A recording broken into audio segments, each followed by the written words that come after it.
Introspection, yeah, it's the mother of invention, and not to mention, yeah, here's your lesson, time to pay attention. I'm on one side, you're on the other, everybody in the middle, gonna suffer. I refuse to get too used to living a life that does not need you. I'm gonna be okay, I'm gonna be okay. When the world's out of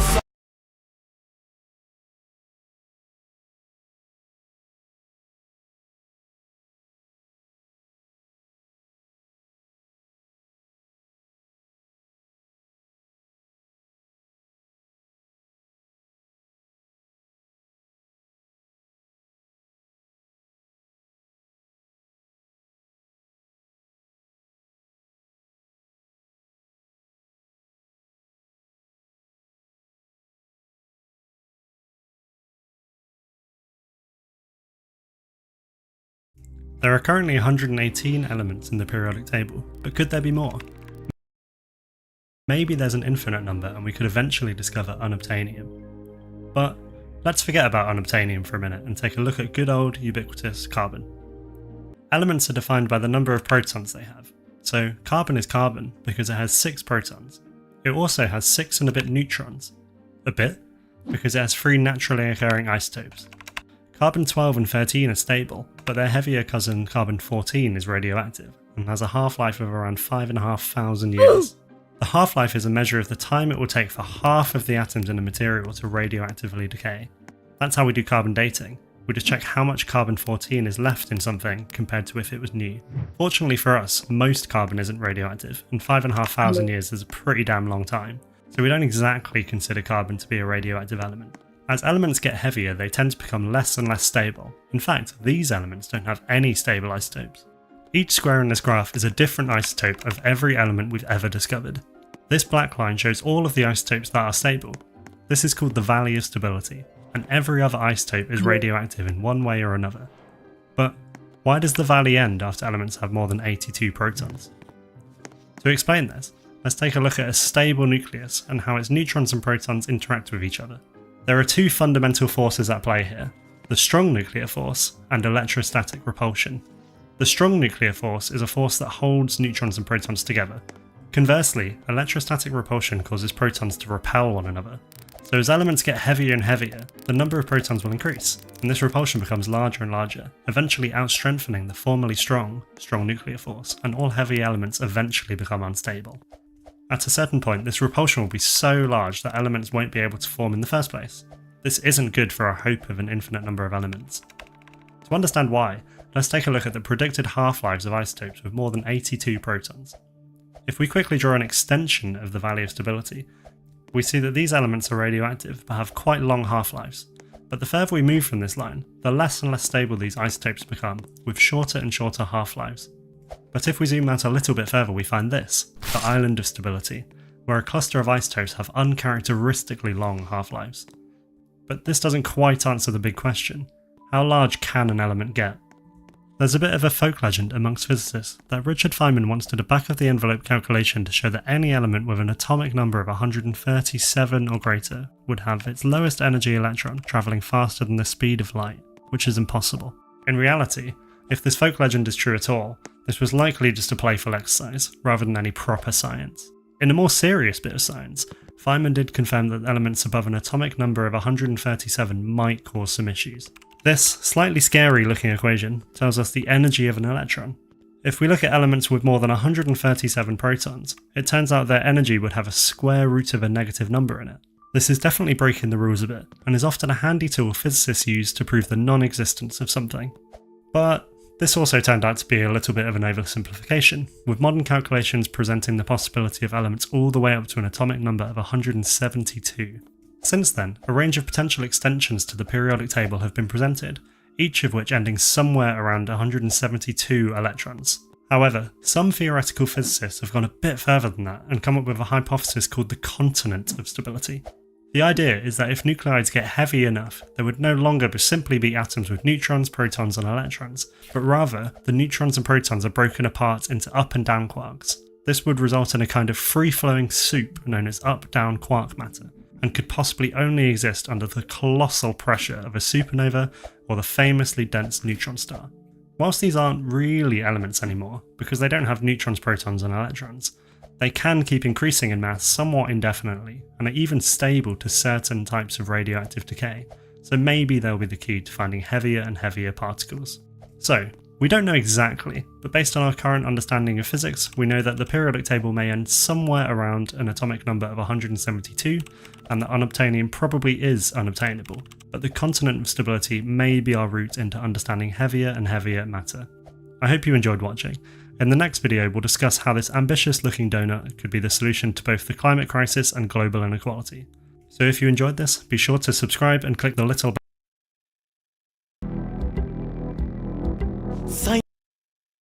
Enrico Fermi may just be the luckiest man to ever win a Nobel Prize. Fermi is Italy's top physicist. At the age of just 24, he had been made a professor at the University of Rome, and thanks to his commanding presence, his researchers had nicknamed him the Pope.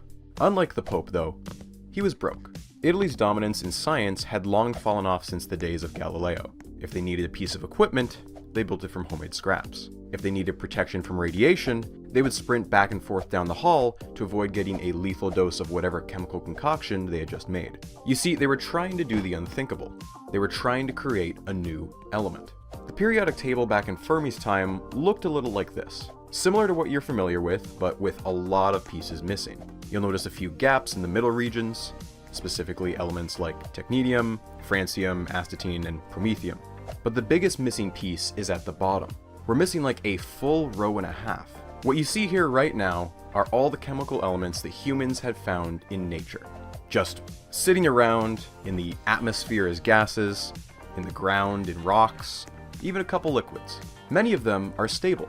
A good number of them are safe, so long as you don't eat, inhale, or drink them. A decent portion, however, are not, and are in fact quite dangerous. Radioactive samples that are firing off millions of invisible electrons that can penetrate into your bloodstream. Radium, discovered by Marie Curie, almost certainly killed her. Her daughter, Irene, very likely died from exposure to polonium, the other element discovered by her mother. So maybe you understand now why Fermi didn't mind having to sprint up and down his lab if it meant extending his lifespan by a few years. So how does one go about creating a new element?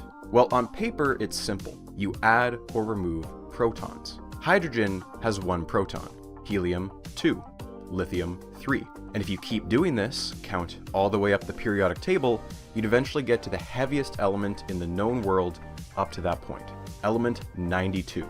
You know it as uranium. Here's the other part of the picture. An element is determined entirely by its proton number, but the number of neutrons can vary. That neutron number makes certain elements more stable than others. Carbon-12, with 6 protons and 6 neutrons, is extremely stable. It will stay in that form untouched for billions of years. Carbon-14, with 6 protons and 8 neutrons, is radioactive. It's got an energy imbalance that it wants to rectify, and at random it will convert one of its extra neutrons into a proton, and fire off a dangerous electron to account for that energy imbalance. We call this beta minus decay, and what you're left with is an element with 1 extra proton. That's 7, aka nitrogen. Look at that! Purely by having 1 too many neutrons, the carbon destabilized and transformed into an entirely different element. Fermi's idea was to go to the furthest edge of the periodic table, uranium, element 92, and fire neutrons at it to try and artificially induce beta decay. If it worked, you'd be upgrading element 92 into 93, and if you could do it twice in a row, possibly even 94.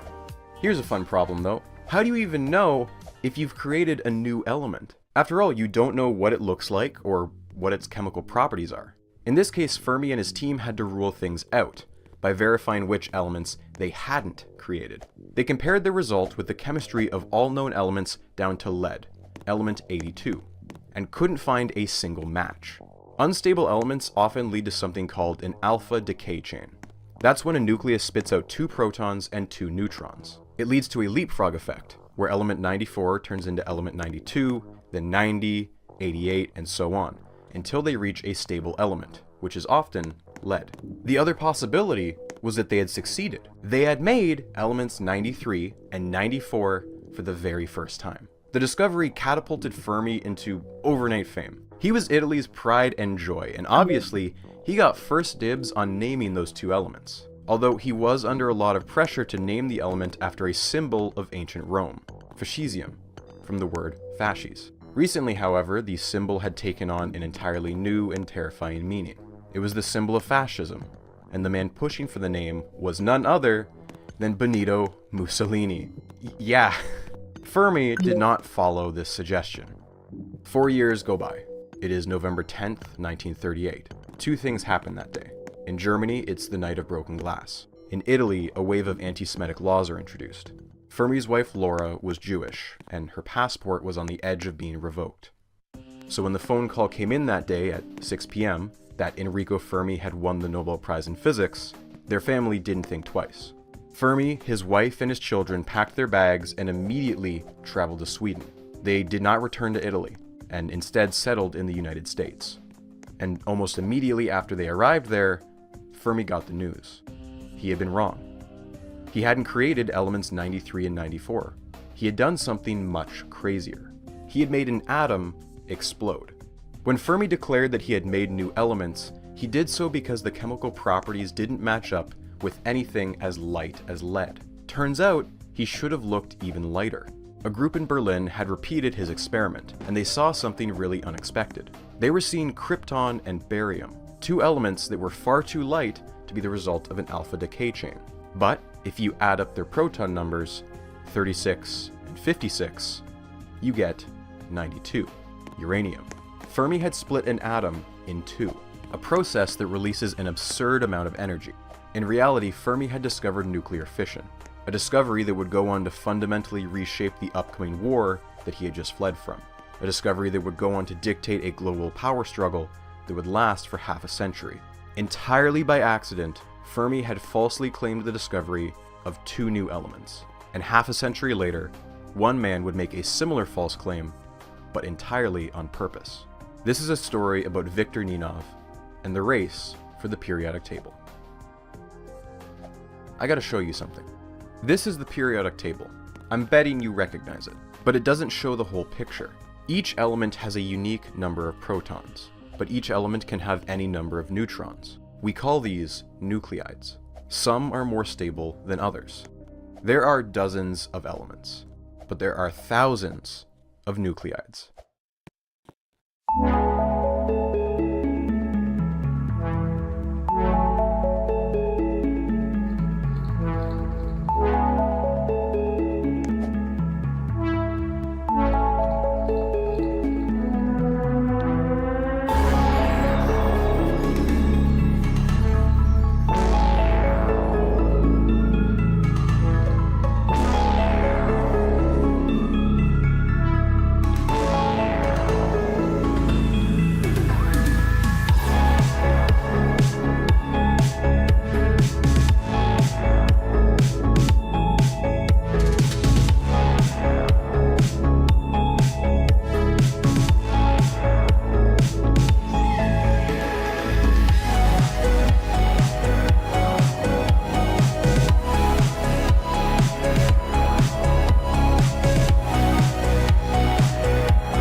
Here's what you're looking at. The x-axis is the number of neutrons. The y-axis is the number of protons. Each square is a possible nucleus. This is hydrogen, exactly 1 proton. This is helium, 2 protons, 2 neutrons. Every possible proton-neutron combination that has ever been observed is present on this chart. Every time we go up a row, that's a new element.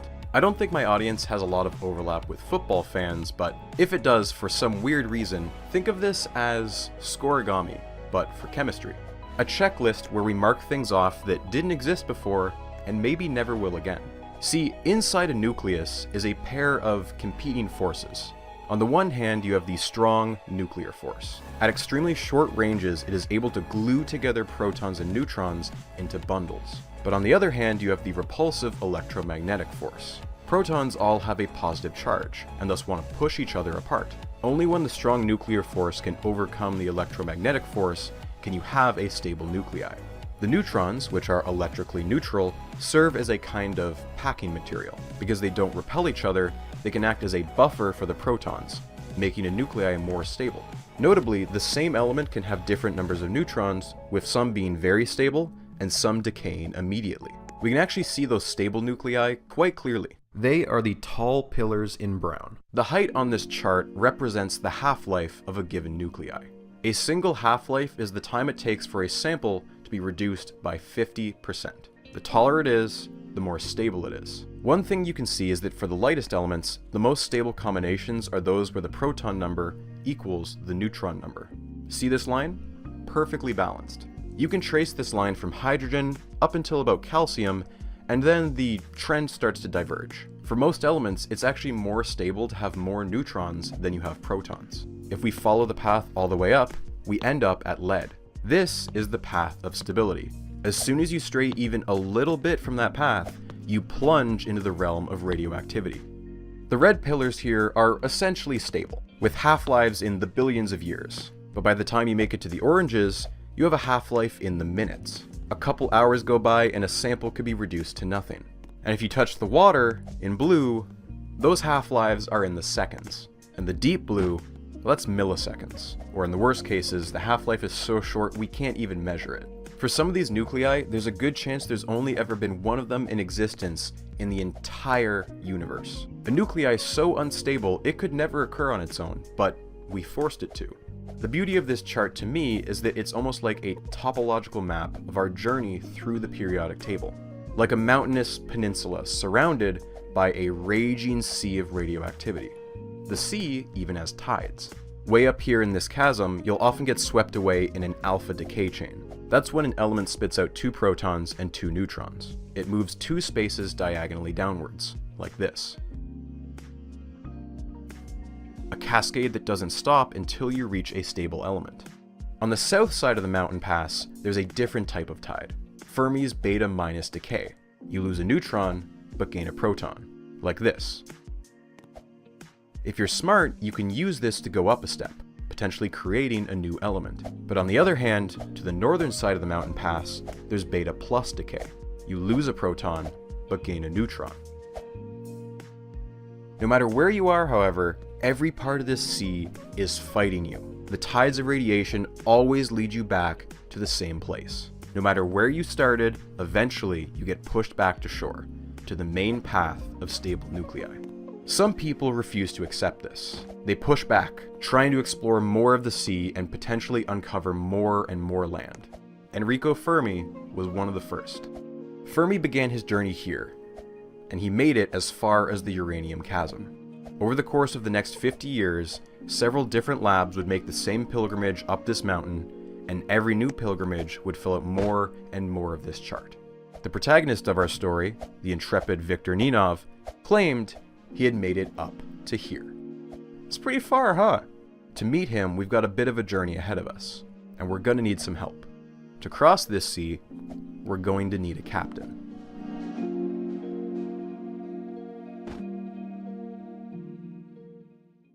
Fermi would go on to do important things. His most well-known achievement is building the first nuclear reactor under the stands of a Chicago football field. But he stopped pursuing the hunt for new elements. That chase would be taken up by an entirely different team.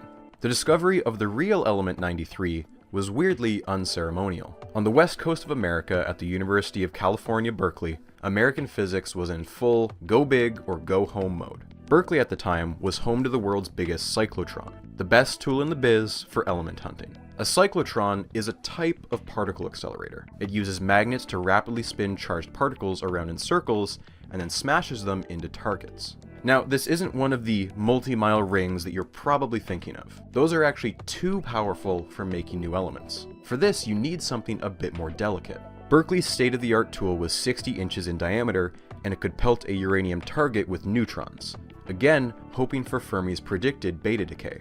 And one day, after finding a radioactive lump that matched no known samples, element 93 had officially been confirmed. We now know it as neptunium.